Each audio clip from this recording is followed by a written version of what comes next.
Why did people from the 1900s think that gas-powered vacuum cleaners were the next big thing?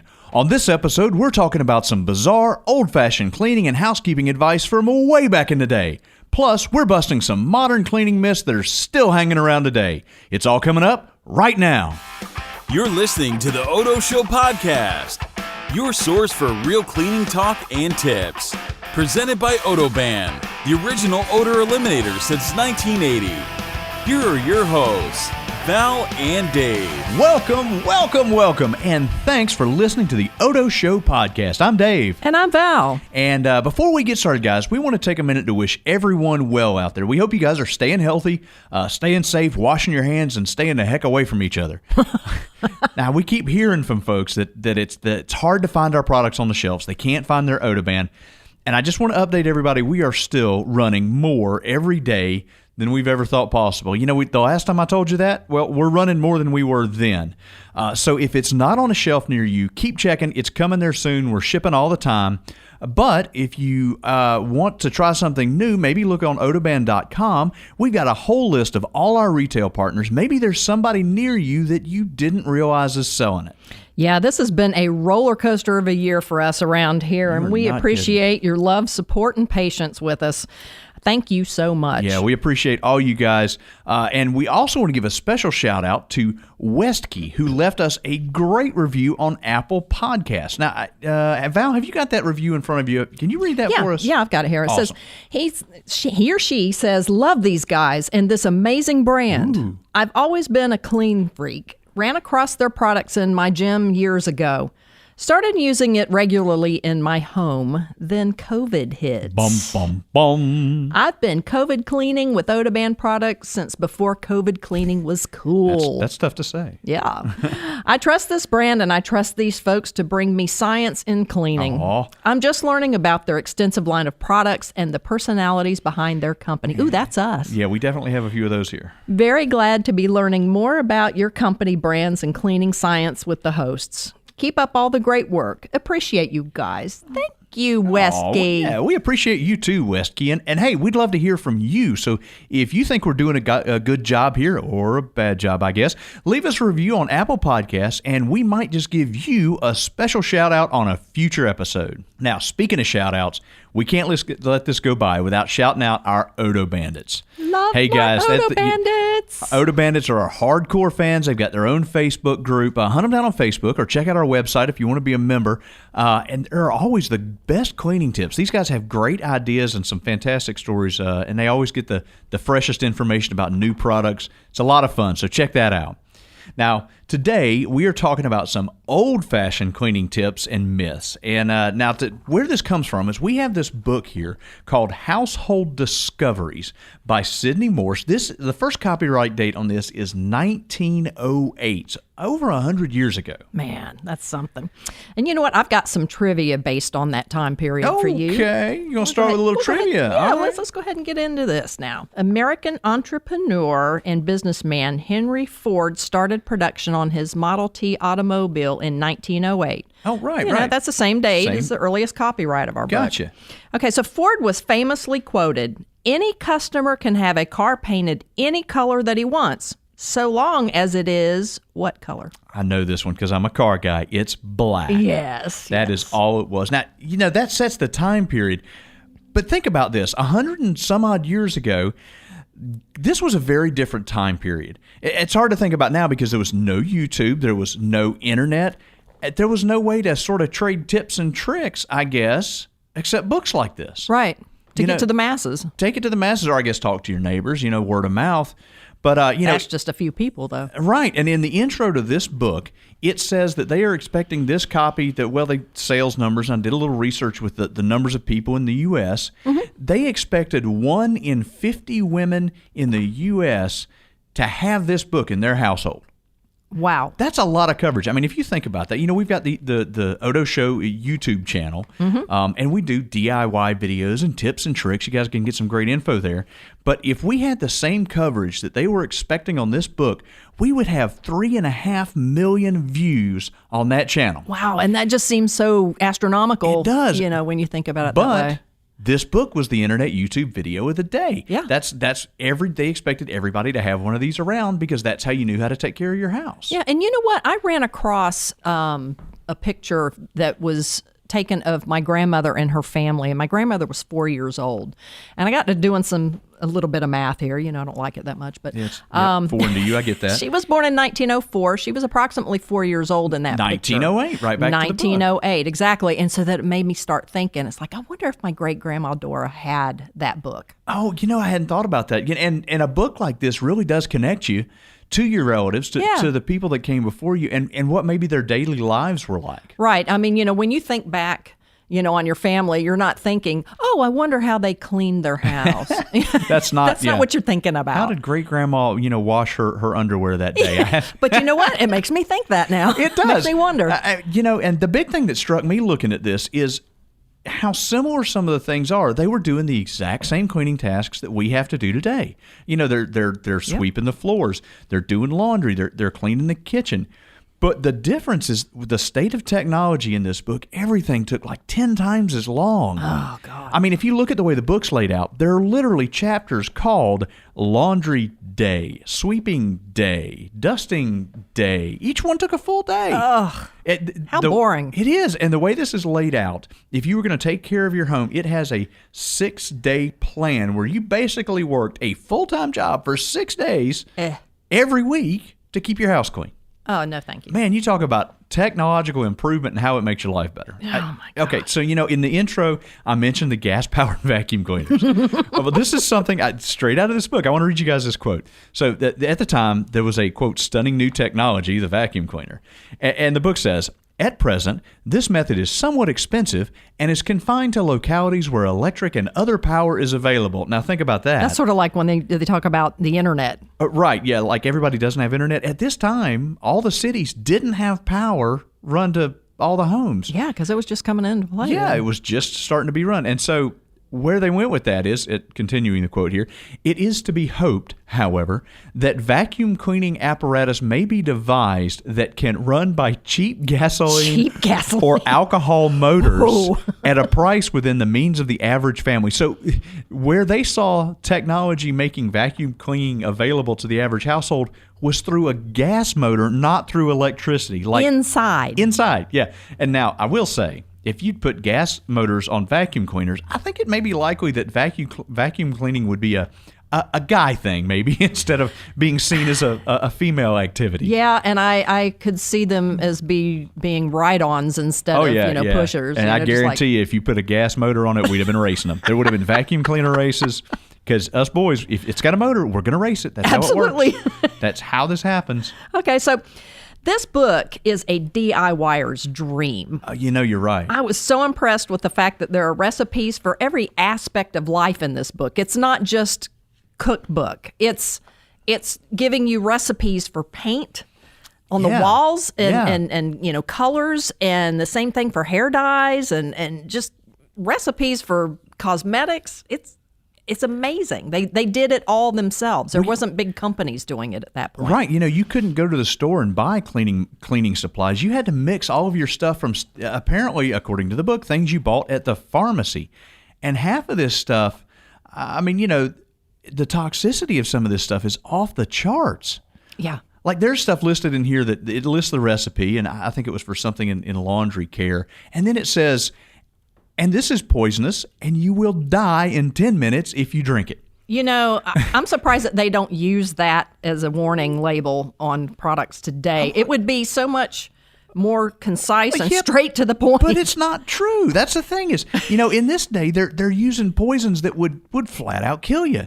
Now, I know we still have work to do on cleaning chemicals and safety. It's something we work on all the time, and we're always, working to improve.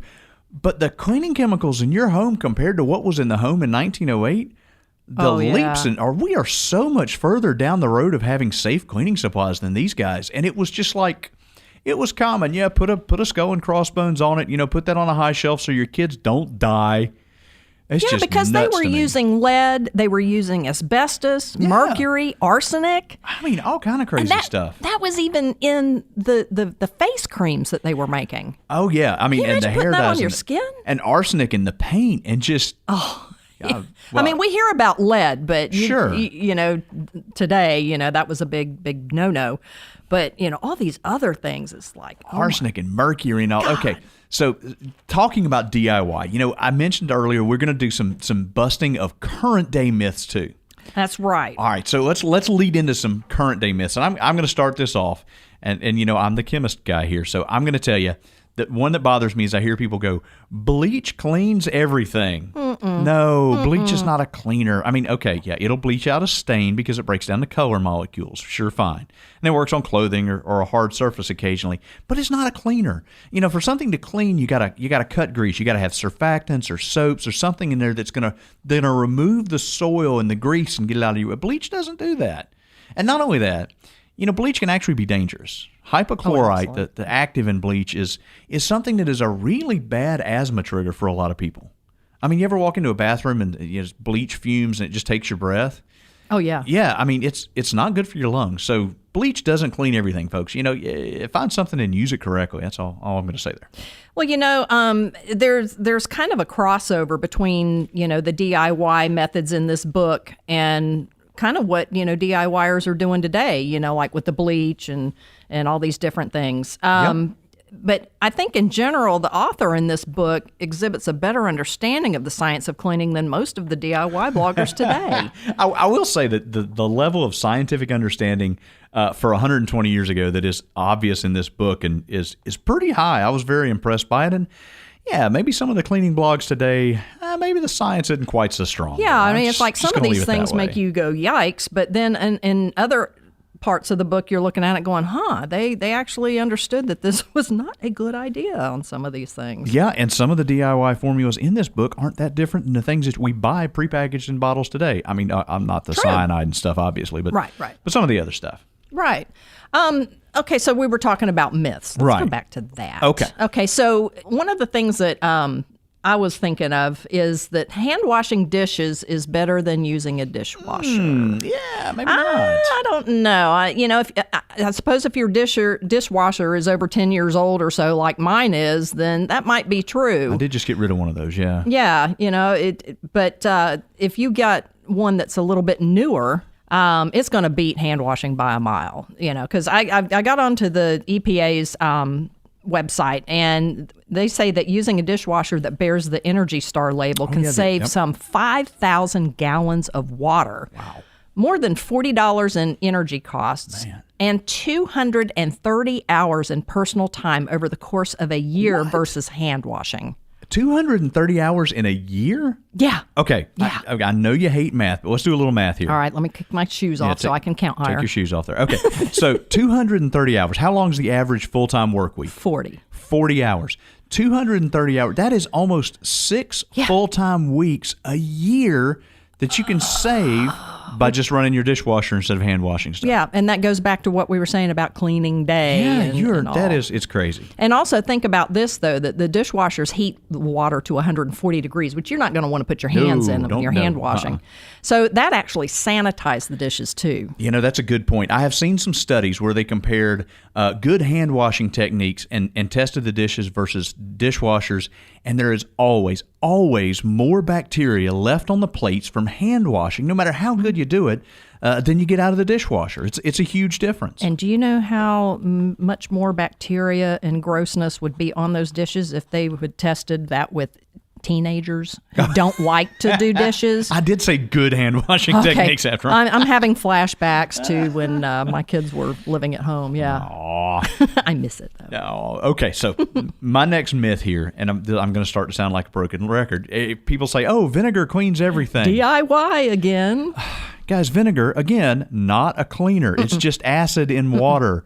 It's not going to get rid of grease. It's not going to lift soil off of surfaces. Now, again, it has its uses. Acids can break down some soils, particularly bathroom stuff, urine crystals. We don't want to go too far with that thought, but but it can break that down. But all the other greases and stuff, it's not going to lift them off the surface. And it's not going to make anything smell better. No, it's not going to remove odors. That is the other thing I always hear is vinegar gets rid of odors. Have you smelled vinegar? Yeah, and I've tried using vinegar before because I was desperate trying to get rid of cat urine and whatnot. Obviously, before you knew about Odoban. Yes. And I mean, it smelled worse than the cat urine. I love the way vinegar smells because I like it on sub sandwiches. It makes me hungry, but I don't want my house smelling like that. No, because that's going to ruin it for me. And I like it. I like the taste of it. I just don't get it. Okay, so guys, vinegar doesn't clean everything. Make pickles with it. Don't clean your house. Absolutely. Okay, and so let's keep talking about like food items for cleaning. How about Coffee Freshen's garbage disposal? Oh, I've heard that. You heard that one? I have. Haven't tried it. Well, and I get it. Coffee grounds. It'll act as an abrasive, and it'll probably clean off the blades and stuff down there and get rid of some of the gunk. But honestly, baking soda is going to be a better choice. Oh, yeah, you're probably right. I mean, it is mildly abrasive, but because it's a base, it will actually counteract all those smelly acids. And like the vinegar that you just cleaned everything and poured down your drain. Exactly. Huh? I'll tell you something, too. Because it's a base, it actually helps break down fats and oils and stuff, too. Yeah. A lot of your degreasers are a little alkaline, so it breaks that stuff down. So, use it. There you go. It's busted. Use baking soda instead. Boom. Okay. Back to I'm going to get on a soapbox for a minute as a chemist, as somebody that works. Speaking of a cleaning podcast, we're going to get on a soapbox. I'm going to get on my soapbox as a soap chemist. Guys, here's my myth that I'm busting this time. The myth is natural is always safer. Oh, yes. No, it's not. The most deadly compounds known to man are natural compounds. Just because it occurs in nature doesn't make it safe. And just because it's man-made doesn't mean it's unsafe. Think about this. Rattlesnake poison, natural. Poison ivy, natural. No. Phytotoxins, there's thousands of toxins out there, and they're all natural. Yeah. And everybody goes, oh, but if it's natural, it's safe. No. One of the other differences is when you start talking about natural chemicals or natural things used in some sort of cleaning chemical or a DIY, natural products are often a range of molecules. So if you say, I don't know, pine oil, and you get natural pine oil, the actual chemical makeup of that pine oil can vary depending on which tree it comes from, depending on what year, how much rainfall that tree is. It's not consistent. And that means there are molecules and chemicals in there that have never been looked at, that you don't know how you're going to react to. Now, synthetic stuff, when people are making synthetic chemicals, it's controlled. You're making one molecule. Okay, so that molecule can then be evaluated. Now, I will say, there are a lot of chemicals out there that haven't been thoroughly evaluated, and that work continues. But just assuming that because something is natural, it's safer than something that's man-made, completely false. We should just put that behind us. Very good. That is very well said. I'm stepping down off my soapbox now. Don't slip and fall now. Yeah, I know. It's a tall one. Soapy. Well, guys, I hope we've been able to give you guys a little information on busting these myths here, and I hope you guys enjoyed all these old cleaning myths from this fantastic book. And I know we did. Yeah, and a shout out to our customer service person, Liz. Thank you, Liz. Loaned us this book. You guys may have actually talked to her if you've ever called up here or written us an email to customer service. She's a sweetheart. She is a sweetheart. And as always, if you have something you want us to know or you want to get in touch with us, reach out to customer service. Leave us a comment on the podcast or on the YouTube channel. And we would love to hear from you guys. And we hope you'll listen to the next podcast. I'll say see you then, but I guess we're on microphones. It doesn't really work that way, does it? We'll hear you then. You'll hear us? You'll hear us then. Take care of yourselves until we hear us again. All right. Until next time, guys, make life fresh. Thanks for listening to The Odo Show, presented by Odoban. If you've enjoyed this episode, please leave us a review and subscribe so you'll never miss an episode. Until next time, make life fresh.